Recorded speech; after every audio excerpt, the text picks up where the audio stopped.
भोपाल में पुलिस के training wing ने अपने सभी सेंटर्स को अपने रंग रूट्स के लिए श्रीमद् भगवद गीता पाठ सेशन आयोजित करने के निर्देश जारी किए हैं और additional director general of police training Raja Babu Singh ने राज्य के सभी 8 ट्रेनिंग स्कूल्स के सुपरिटेंडेंट्स को निर्देश जारी किए हैं और पुलिस ट्रेनिंग स्कूल मकरोनिया सागर में ADG police training Raja Babu Singh के निर्देश के बाद रंग रूट्स ने श्रीमद् भगवद गीता पाठ शुरू कर दिया है।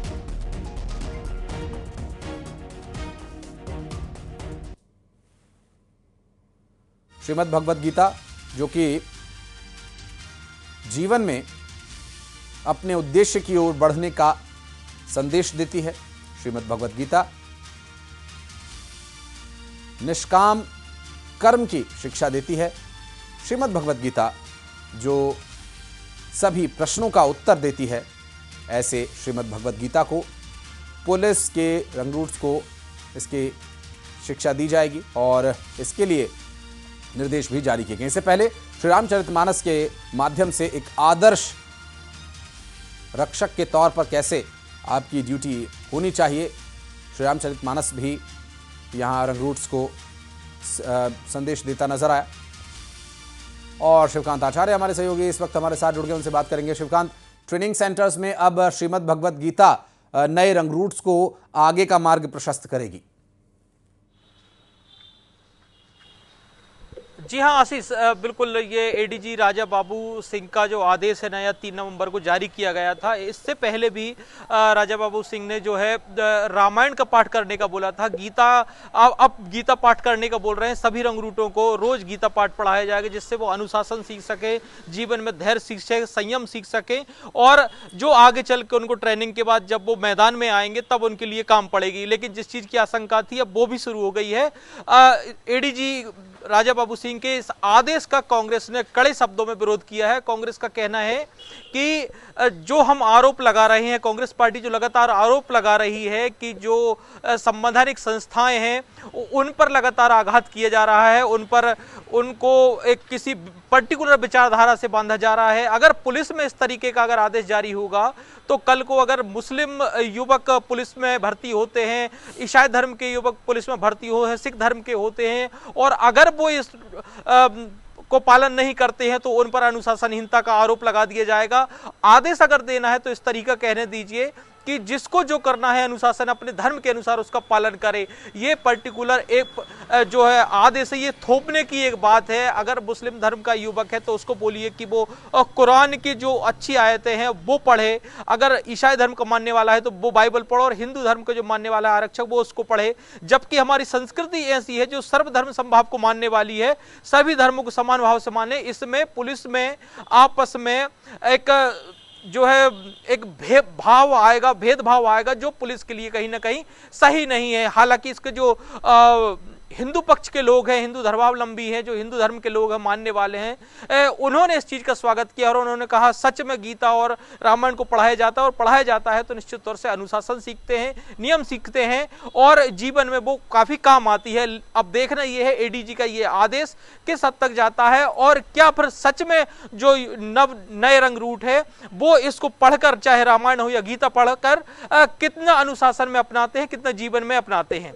क्या, और चूंकि अभी तक जो तथ्य सामने आए हैं उसमें तो यही बातें कही गई हैं श्रीकांत की ये कोई धार्मिक विषय पढ़ाने का विषय नहीं है, ये जीवन में किस तरह से परिस्थितियों से जूझना है, किस तरह से उनसे निकलना है, मकसद इसके पीछे अभी तक तो यही बताया जा रहा है। आशीष, बिल्कुल आपका कहना सही है कि मकसद यही बताया जा रहा है, लेकिन चूंकि विपक्ष है, विपक्ष को हर चीज में कुछ ना कुछ देखना है और उनके अनुसार वो इसका तर्क भी दे रहे हैं कि हमारे जो संवैधानिक संस्थान है, खासतौर से पुलिस हो, आर्मी हो, यहाँ पर सभी धर्मों को समान रूप से माना गया है, सभी धर्म रूप से मानने के लिए प्रेरित करा जाता है। लेकिन पर्टिकुलर अगर कोई हिंदू धर्म की कोई पुस्तक अगर पढ़ाई जाएगी, उसको मानने के लिए बाध्य किया जाएगा, तो दूसरे धर्म के लोगों भी अगर अपनी बात कहने लगेंगे तो कहीं ना कहीं कॉन्फ्लिक्ट पैदा होगा, विवाद पैदा होगा और इसी को लेकर उनका कहना है कि ऐसे आदेश जारी नहीं करने चाहिए। सबको अपनी धार्मिक स्वतंत्रता। लौटता हूं, अजय धवले जी हमारे साथ भारतीय जनता पार्टी से जुड़ गए, उनसे एक रिएक्शन इस पर ले लेते हैं। अजय जी, बहुत स्वागत है न्यूज़ 18 पर आपका। और प्रश्न यही रहेगा कि पहले श्री रामचरितमानस और अब श्रीमद् भगवद गीता का पाठ कराया जाएगा, विपक्ष को इस बात से एतराज है, उनका ये कहना है कि ये धार्मिक विषय ऐसे पुलिस या किसी संवैधानिक मामलों में नहीं लाए जाने चाहिए। देखिए, मूल रूप से जी प्रश्न ये है कि क्या गीता पर किसी को आपत्ति है? श्रीमद् भगवत गीता श्री कृष्ण और अर्जुन के उस संवाद के बारे में भी है जहां पे हम कहेंगे कि एक ऐसी परिस्थिति में जहां व्यक्ति निर्णय नहीं ले सकता था, वहां पे श्री कृष्ण ने अर्जुन को दिशा दिखाई थी। और निश्चित रूप से जीवन में ऐसे हम अनेक प्रसंगों से जूझते हैं, चाहे हमारे पुलिस के सिपाही हो या हमारे सेना के जवान हो, उनके सामने ऐसी डायलेमा की अनेक सिचुएशन होती हैं। उन सिचुएशन में उनको निर्णय लेने के लिए कहीं ना कहीं धर्म और अध्यात्म की आवश्यकता पड़ती है। तो मुझे लगता है श्रद्धा एक ऐसा विषय है जिसको चाहे हम राजनीति से जोड़ने का प्रयास करें तो हम लोग उसमें असफल ही होंगे, क्योंकि कहीं ना कहीं प्रत्येक व्यक्ति की श्रद्धा उसको आगे ले जाने के लिए जीवन में अनेक कठिन प्रसंगों से बाहर निकालने में मदद करती है। तो श्रीमद् भगवत गीता जो आज देश के कई आयाम में पढ़ाई जा रही है, विश्व के अनेक कई मैनेजमेंट के संस्थानों में एक ऐसी मैनेजमेंट की पुस्तक है जहां पे आपको situation in dilemma, situation in hardship में आपको निर्णय लेने के लिए शक्तिशाली बनाती है, बलशाली बनाती है। गीता के प्रसंग यदि हमारे सेना के जवान, हमारे पुलिस के जवान या हमारे मध्य प्रदेश में वर्तमान में जो पुलिस ट्रेनिंग इंस्टीट्यूट की बात हो रही है, तो निश्चित रूप से वो कहीं ना कहीं एक ऐसा मैनेजमेंट का ग्रंथ है जिसकी आज समय काल परिस्थिति अनुसार आवश्यकता पड़ती है। आपत्ति लेने वाले लोगों को यह भी देखने की आवश्यकता है कि देश में वो भी सरकारें रही हैं जी जो सरकारी खर्चे पे रोजा इफ्तार कराती थी, सरकारी आवासों पे रोजा इफ्तार होता था, तभी किसी ने आपत्ति नहीं ली। लेकिन आज यदि एक ऐसा धर्म ग्रंथ, यदि ऐसा ग्रंथ जिसकी मान्यता मुझे लगता है देश के कई मैनेजमेंट इंस्टीट्यूटों ने स्थापित कर दी है। ठीक है, मैं अजय जी आता हूं आपके पास। हमारे साथ कांग्रेस पार्टी से धर्मेंद्र जी शर्मा जुड़ गए।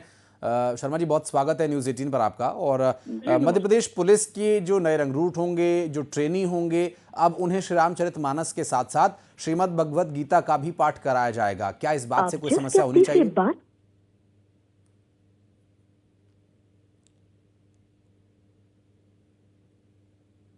धर्मेंद्र जी, आवाज आ रही है?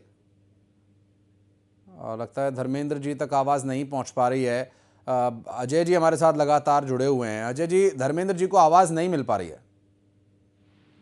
तो निश्चित रूप से आप समझिए आशीष जी, विपक्ष की हमारी मंशा ही नहीं है कि इन ऐसे विषयों पे वो डिबेट करें। ये डिबेट डिस्कोर्स का विषय ही नहीं था। श्रीमद् भगवत गीता ने कर्मयोग के बारे में बताया कि पाथ ऑफ एक्शन क्या होना चाहिए। एक जो सेवा में खड़ा हुआ जवान है या सेवा में खड़ा हुआ, मैं अजय जी माफी के साथ रोकना चाहूंगा। धर्मेंद्र जी हमारे साथ जुड़ गए। धर्मेंद्र जी, श्रीमद् भगवत गीता का पाठ या श्री रामचरितमानस का पाठ नए पुलिस के रंगरूट को उसकी शिक्षा देना, क्या इस बात से किसी तरह की आपत्ति होनी चाहिए? जी बिल्कुल नहीं, और किसी को आपत्ति क्यों होगी? गीता तो जीवन जीने का एक सार है और गीता तो धर्म का पालन करना हमको सिखाती है। लेकिन ये विधर्मी भाजपा की सरकार ये बताया है कि जो नौजवान बेरोजगार घूम रहे हैं, सरकार का काम होता है उन नौजवानों को रोजगार देने का। सरकारों को युवाओं ने इसलिए बनाया है कि उनकी बेहतरी के लिए काम किया जाए। लेकिन हो क्या रहा है मध्य प्रदेश में? गीता में तो कहा गया है कि धर्म की स्थापना के लिए भगवान बार बार जन्म लेते हैं, लेकिन आज देखिए किस प्रकार से मध्य प्रदेश की राजधानी भोपाल में युवाओं के भविष्य को बर्बाद करने के लिए 1800 करोड़ों की ड्रग्स पकड़ी जा रही है और इनका एक मंत्री ड्रग्स माफिया को अपनी बुलेट पर पीछे बिठाकर घुमा रहा है। तो गीता का ज्ञान आत्मसात करने की जरूरत तो इन भाजपाइयों को है, इन निर्लज्जों को है, जो लगातार दलित आदिवासियों के ऊपर कभी मलमूत्र विसर्जित करते हैं, कभी उनके साथ मारपीट करते हैं, कभी इनके नेता उनके ऊपर थार चढ़ा देते हैं। आप बताइए किस प्रकार से आज मध्य प्रदेश को लज्जित करने का काम भारतीय जनता पार्टी के नेता कर रहे हैं। मध्य प्रदेश में लगातार महिलाओं पर अत्याचार बढ़ रहा है, लगातार युवा बेरोजगारी से परेशान है, दलितों पर शुक्रिया धर्मेंद्र जी आपका हमारे साथ जुड़ने के लिए। अजय जी बहुत बहुत धन्यवाद समय निकालने के लिए। श्रीकांत, बहुत बहुत धन्यवाद आपका भी इस पूरे विषय पर जानकारी हमारे दर्शकों तक पहुंचाने के लिए। और बढ़ते आगे, ग्वालियर से खबर, जहां पर बांग्लादेशी युवती को गिरफ्तार किया गया। दरअसल क्राइम ब्रांच ने युवती को पकड़ा। गोविंदपुरी इलाके में एक फ्लैट से